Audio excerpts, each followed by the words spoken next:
Bapa di dalam sorga, terima kasih Bapa untuk kasih setiamu di dalam kehidupan kami. Terima kasih ya Bapa kalau pada pagi hari ini Engkau membangunkan kami, Engkau memberkati kami dengan kehidupan satu hari lagi. Kami boleh dapat menikmati bersama Engkau ya Bapa. Berkati kami semua ya Bapa untuk kami akan mendengarkan kebenaran firman-Mu. Biarlah apa yang akan disampaikan ya Bapa itu hanya berasal daripadamu.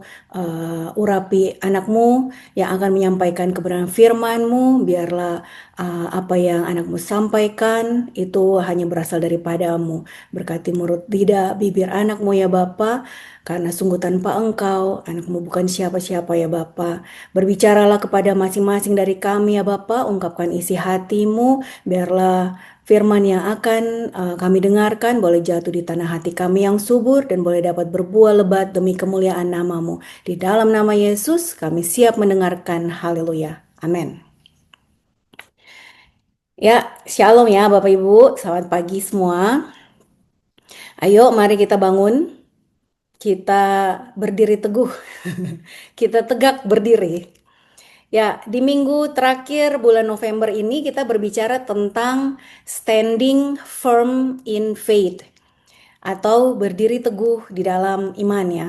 Jadi kita itu sudah dari hari Senin itu sudah disampaikan dari Pastor Togap bahwa ada berdiri teguh di dalam iman itu ada beberapa aspek-aspek ya yang firman Tuhan sampaikan di sini ya. Bapak Ibu, hari-hari ini adakah yang sedang mengalami atau menghadapi pergumulan iman di dalam Tuhan Yesus ya? Kita berbicara tentang iman kita ya di dalam Kristus ya, pergumulan iman di dalam Kristus ya. Bapak Ibu, hari-hari ke depan ya, hari-hari ini ke depan itu tidak akan lebih baik ya daripada hari ini. Tetapi kan kita kan hidup di dunia ya. Ini dunia ini semakin hari kan semakin jahat ya. Tetapi Bapak Ibu harus ingatkan di dalam hati bahwa pengharapan itu hanya di dalam Tuhan dan tidak mengecewakan. Jadi Bapak Ibu, pengharapan di dalam Tuhan itu pasti ada dan tidak akan mengecewakan. Hari-hari ini mari kita cek kembali hati kita, siapa yang menjadi yang utama di dalam hidup kita ya. Siapa yang utama di dalam hidup kita? Adakah hal yang menjadi berhala di hati kita selain Allah? Jadi kita masing-masing juga mengecek bahwa iman kita itu di mana gitu. Apakah kita menaruh iman pengharapan kita kepada uang kita, simpanan kita, deposito kita, rumah kita, atau apapun aset-aset kita ya. Apakah kita menggantungkan iman kita di situ atau kita menggantungkan iman kita kepada Kristus ya. Bapak Ibu, mari kita kembali kepada cinta mula-mula kita kepada Allah ya. Jadi bagaimana kita pertama kali jatuh cinta kepada Tuhan pada saat Tuhan angkat kita, pada saat Tuhan ambil kita dan membawa kita untuk menjadi pengikut Dia, pengikut Tuhan Yesus ya. Saat itu kan kita sangat cinta ya sama Tuhan ya. Cinta mula-mula kita itu kita harus mulai kembali ya. Kalau sudah mulai surut, ayo kita mulai berapi-api lagi ya. Ya, firman Tuhan di 1 Korintus 16 ayat 13 sangat jelas dan tegas tertulis ya.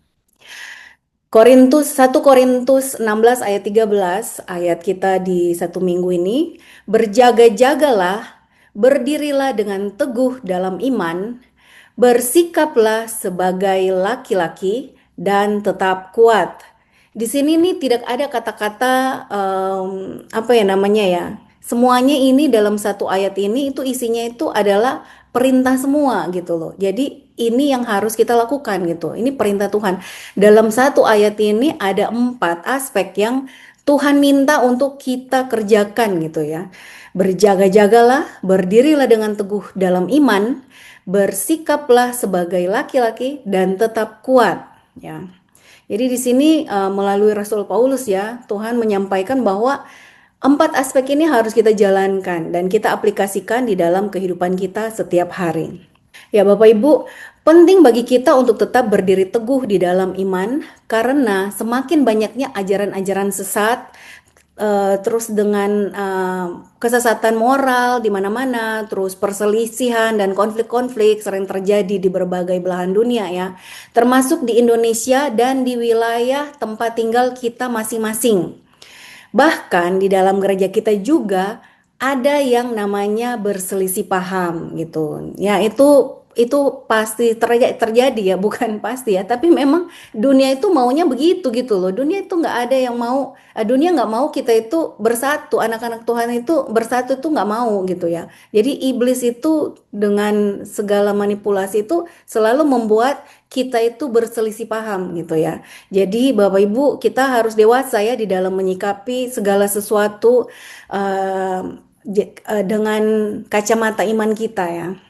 Nah, tetapi Paulus mengingatkan bahwa berdiri teguh dalam iman adalah kunci untuk menghadapi godaan, tantangan, dan tekanan dunia dan tekanan dunia ya. Tanpa keteguhan iman, seseorang akan mudah goyah dan tidak mampu bertahan di tengah arus godaan. Ya, berdiri teguh di dalam iman adalah dorongan yang sering diberikan oleh Rasul Paulus. Di sini kita berikan contoh ya. Ia berpesan kepada jemaat di Galatia untuk berdiri teguh dalam kemerdekaan rohani mereka di dalam Kristus. Nanti ada ayatnya ya, di Galatia 5 ayat 1 itu. Kemudian ia juga mendesak jemaat di Filipi untuk berdiri teguh dalam satu roh ya, satu roh saat mereka menjalani hidup yang layak bagi Injil ya, di Filipi 1 ayat 27. Dan kepada jemaat di Korintus ya, yang kita sedang bahas di sini, Rasul Paulus menasehati berjaga-jagalah, berdiri teguh dalam iman, jadilah berani, jadilah kuat ya, di 1 Korintus 16 ayat 13 tadi ya. Bapak Ibu, karena nats pembimbing kita ini sudah jelas ya, dikatakan ada 4 hal ya, maka saya juga akan membahas tentang 4 aspek untuk berdiri teguh dalam iman yang dimaksud oleh Rasul Paulus. Yang di sini pertama adalah berjaga-jagalah, selalu waspada terhadap ancaman rohani ya, termasuk godaan dunia, pengaruh negatif, apapun yang disodorkan oleh dunia ya, semua-semua film-film Hollywood dan semua-semuanya ya. Dan ajaran sesat. Ajaran sesat itu banyak hal ya, di dalam Kristen pun juga ada ajaran-ajaran sesat ya. Berjaga-jagalah artinya tidak lengah dalam menjaga hati dan pikiran kita tetap tertuju kepada Kristus ya. Seek God in your every step. Jadi melihat Kristus di setiap langkah kita gitu ya. Di Galatia 5 ayat 1 ini, supaya kita sungguh-sungguh merdeka, Kristus telah memerdekakan kita, karena itu berdirilah teguh dan jangan mau dikenakan kuk perhambaan. Itu ya. Jadi Bapak Ibu, di dalam berjaga-jaga, apa yang harus kita lakukan? Kita harus menjaga kehidupan rohani kita melalui doa, memiliki waktu khusus memiliki waktu khusus berbicara dengan Tuhan. Ya, kita berbicara di mana-mana aja ya sama Tuhan ya, di kamar kita masing-masing, atau di dapur buat ibu-ibu saat masak gitu kan, di kamar mandi gitu kan, biasanya waktu me time, terus di kendaraan saat misalkan naik motor atau nyetir itu di terus di ruangan kantor kita atau dimanapun kita berada ya, kita itu terus terhubung dengan Tuhan. Mari kita itu membiasakan diri untuk berbincang-bincang dengan Tuhan ya, Bapak Ibu. Saya itu biasanya itu sering ngobrol sendiri dengan Tuhan itu. Tuhan, kalau saya begini bagaimana ya Tuhan ya? Kira-kira kalau begini bagaimana ya Tuhan gitu. Jadi kayak kayak suka, tapi kan ada begini ya, ada begitu ya.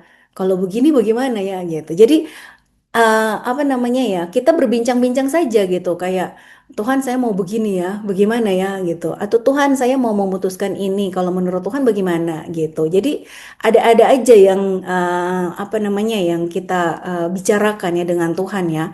Jadi kita berbicara dengan Tuhan itu sesuai dengan apa yang kita rasakan, yang kita pikirkan gitu. Tuhan juga tahu sebenarnya ya. Yang kedua itu adalah teguh dalam iman, stabil dan tidak goyah dalam keyakinan kepada Kristus meskipun menghadapi ujian, penderitaan atau tekanan dari dunia. Ya. Di Rasul Paulus bilang dalam 1 Korintus 15 ayat 58 dikatakan, mengingatkan jemaat untuk tetap teguh dan giat dalam pekerjaan Tuhan karena kerja mereka tidak sia-sia. Ya. 1 Korintus 15 ayat 58. Karena itu, saudara-saudaraku yang kekasih, berdirilah teguh, jangan goyah, dan giatlah selalu dalam pekerjaan Tuhan. Sebab kamu tahu bahwa dalam persekutuan dengan Tuhan, jerih payahmu tidak sia-sia. Ya. Bapak Ibu, keteguhan dalam iman berarti percaya kepada Tuhan dan berpegang pada firman-Nya meskipun keadaan tampaknya tidak mendukungnya. Ini juga berarti tetap melayani dan mengandalkan Tuhan dalam segala situasi. Saya ulang sekali lagi ya, segala situasi. Jadi kita itu harus melayani dan mengandalkan Tuhan dalam segala situasi. Artinya, seburuk apapun badai kehidupan yang sedang kita hadapi, tetap ingat bahwa ada Tuhan yang bisa kita andalkan ya. Apa yang dilihat musibah bagi dunia adalah anugerah dari Tuhan.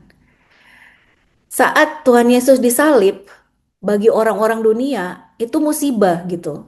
Tapi bagi setelah kematian Tuhan Yesus, bagi orang percaya, itu adalah anugerah yang kita pegang sampai sekarang gitu kan. Jadi musibah bagi dunia itu belum tentu bagi Tuhan gitu kan. Itu adalah anugerah dari Tuhan ya. Semua musibah apapun yang kita jalani, yang Tuhan izinkan kita jalani, pasti ada maksud Tuhan di balik semua itu ya. Ya, Bapak Ibu, yang ketiga adalah bersikaplah sebagai laki-laki atau jadilah berani ya. Jadi kembali lagi ya, saya sampaikan ini bukan hanya tentang gender, tetapi tentang menunjukkan keberanian, ketegasan, dan kedewasaan rohani dalam menghadapi tantangan hidup.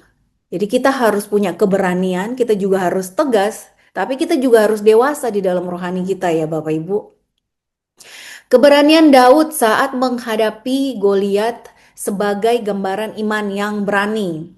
Ya, kita semua tahu ya bahwa Daud itu bukan dilatih untuk berperang ya dengan para prajurit-prajurit ya. Jadi Daud itu tidak dilatih bersama prajurit, tetapi Tuhan latih Daud itu saat dia cuman menggembalakan 2-3 ekor domba. Tuhan melatih Daud untuk berperang ya. Jadi saat itu kan kita nggak tahu bahwa ternyata waktu saya masih kecil saya nggak tahu bahwa ternyata Daud itu dilatih Tuhan itu dengan mengalahkan singa, beruang gitu yang akan mangsa dia punya apa namanya kawanan domba gitu ya. Walaupun cuma 2-3 tapi dia bertanggung jawab dengan apa yang dipercayakan sama dia ya untuk dia kelola. Jadi Daud itu dilatih sama Tuhan itu di padang rumput itu untuk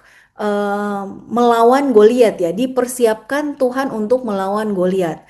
Mungkin pada saat dia lahir dia masih kayak bapaknya tidak memperdulikan dia gitu kan.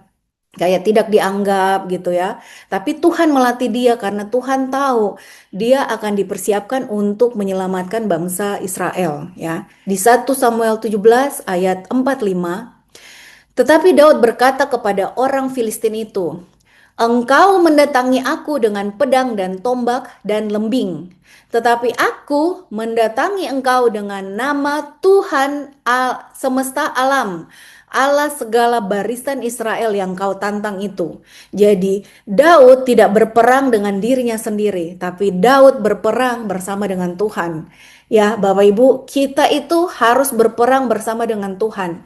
Iman kita itu harus kuat dan kita berperang bersama Tuhan. Bukan diri kita lagi ya, bukan kita lagi yang hidup di dalam diri kita, tetapi Tuhan yang hidup dan berperang bersama kita ya.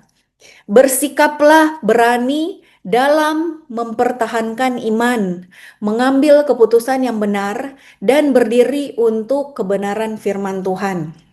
Ya, eh, November ini awal bulan kemarin saya itu kan lagi ada national conference ya di Jakarta gitu. Terus kami itu ada em, kegiatan pas mau closing itu biasanya sih kita ada apa namanya ya ya dinner gitu-gitu. Nah, tapi yang kali ini mereka ajak kami itu untuk ke puncak ya. Sekalian kita itu refreshing mungkin seperti itu. Tapi kita juga masih tetap meeting. Nah, pada pagi kita udah berangkat jam 5, terus habis dari situ eh, kita meeting, malamnya itu kan kita ada dinner, terus ada kayak api unggun gitu lah ya.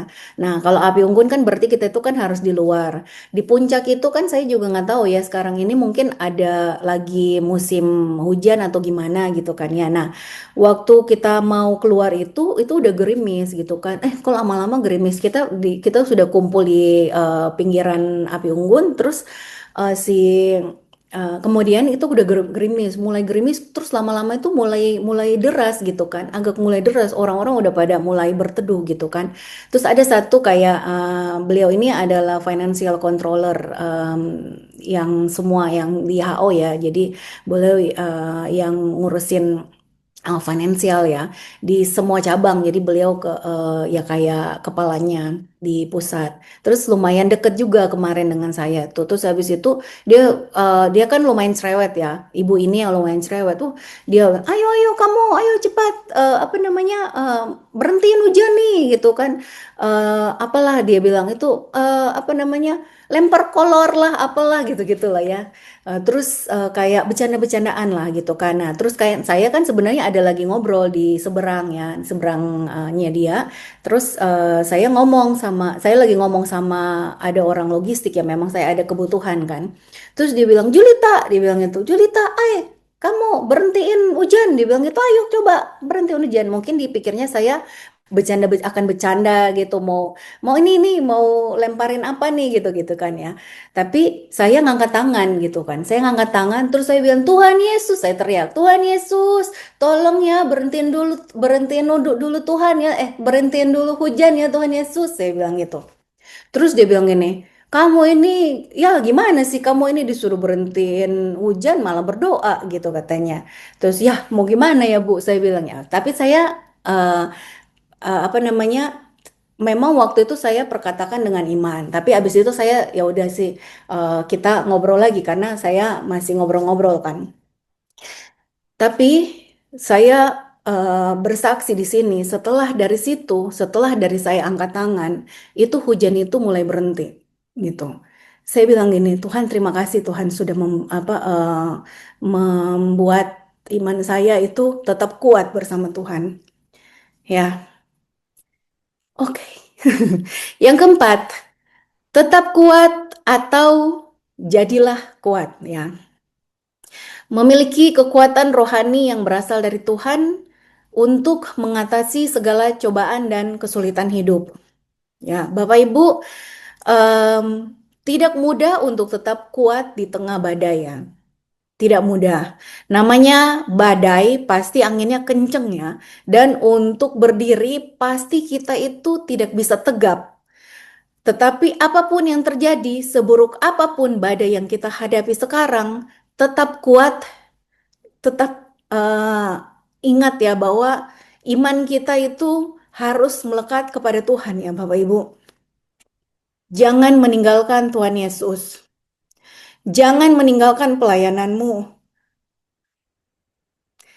Kok saya ini ya terharu ya. Tuhan tahu hancurnya hati kita, tetapi Tuhan juga sudah menyediakan penghiburan dari Dia. Apapun itu, jangan lari dari panggilan kita untuk menjadikan semua bangsa murid Kristus. Tetap kuat ya Bapak Ibu. Kekuatan kita berasal dari hubungan yang erat dengan Tuhan melalui doa dan firman Tuhan.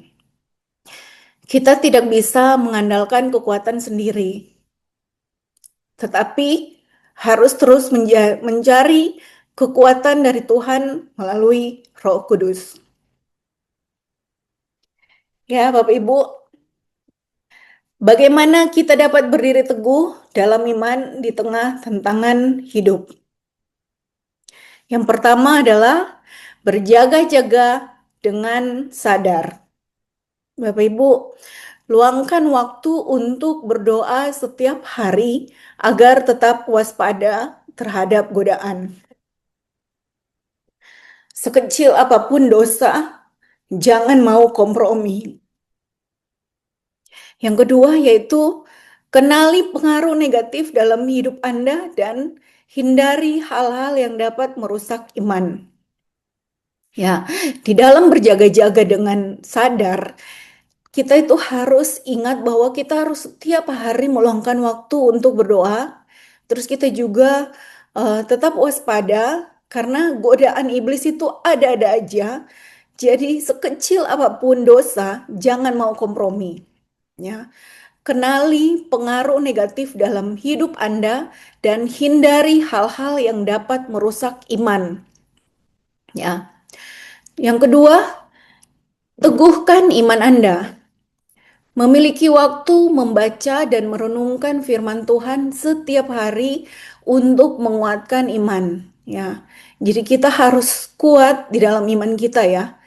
Tetap terlibat dalam komunitas rohani yang mendukung pertumbuhan iman kita. Yang ketiga, bersikap berani dalam iman. Ambil keputusan berdasarkan kebenaran firman Tuhan, bahkan ketika itu tidak populer ya Bapak Ibu. Jadi saat kita mengambil keputusan untuk saya berhenti merokok, saya berhenti minum minuman keras, mabuk-mabukan. Ambil keputusan itu berdasarkan kebenaran firman Tuhan dan itu tidak populer. Waktu kita hidup di dalam dunia, itu tidak populer. Karena ya nggak seru lah sama kamu, udah nggak enak, nggak seru lagi lah ngomong bareng kamu, jalan kamu gitu. Tapi bersama dengan Tuhan, kita akan bisa melewati segala penolakan-penolakan ya dari dunia ya. Karena Tuhan akan gantikan circle kita itu dengan circle yang baik ya bersama dengan Tuhan ya. Tuhan ganti ya semuanya. Semua teman-teman yang dulu kita dibawa ke dunia, kita diganti dengan teman-teman yang dibawa menuju ke kerajaan surga ya. Jangan takut berdiri teguh dalam menghadapi opini dunia yang bertentangan dengan iman Kristen ya. Yang keempat, mengandalkan kekuatan Tuhan. Percayalah bahwa Tuhan adalah sumber kekuatan Anda. Mintalah Roh Kudus untuk memampukan Anda menghadapi setiap tekanan. Bertekunlah dalam doa dan firman, karena disitulah kekuatan sejati berasal. Ya, Bapak Ibu, berdiri teguh dalam iman adalah panggilan bagi setiap orang percaya, bagi saya dan Bapak Ibu semua ya. 4 aspek utama dalam 1 Korintus 16 ayat 13, berjaga-jaga, teguh dalam iman, bersikap berani dan tetap kuat, memberikan panduan praktis untuk menghadapi tantangan dunia. Mari kita terus berjalan dengan mata tertuju hanya kepada Kristus, berpegang teguh pada janjinya, dan berserah penuh kepadanya sebagai sumber kekuatan kita. Amin. Sharing ya Bapak Ibu, mari kita sharing di breakout room mengapa kita harus berdiri teguh di dalam iman. Yang kedua, bagaimana cara kita berdiri teguh di dalam iman. Mari kita berdoa. Bapa, terima kasih ya Bapa, anakmu telah selesai berbicara, biarlah kebenaran firman-Mu boleh jatuh di tanah hati kami ya Bapa, sehingga kami boleh dapat mempraktekkan kehidupan firman-Mu di dalam kehidupan kami sehari-hari ya Bapa. Roh Kudus-Mu terus berbicara kepada masing-masing dari kami ya Bapa, sehingga apa yang kami jalani ya Bapa setiap hari ya Bapa itu benar-benar seturut dan bersama dengan Engkau ya Bapa. Terima kasih ya Bapa, di dalam nama Yesus kami berdoa dan mengucap syukur, dalam nama Yesus, haleluya, amin.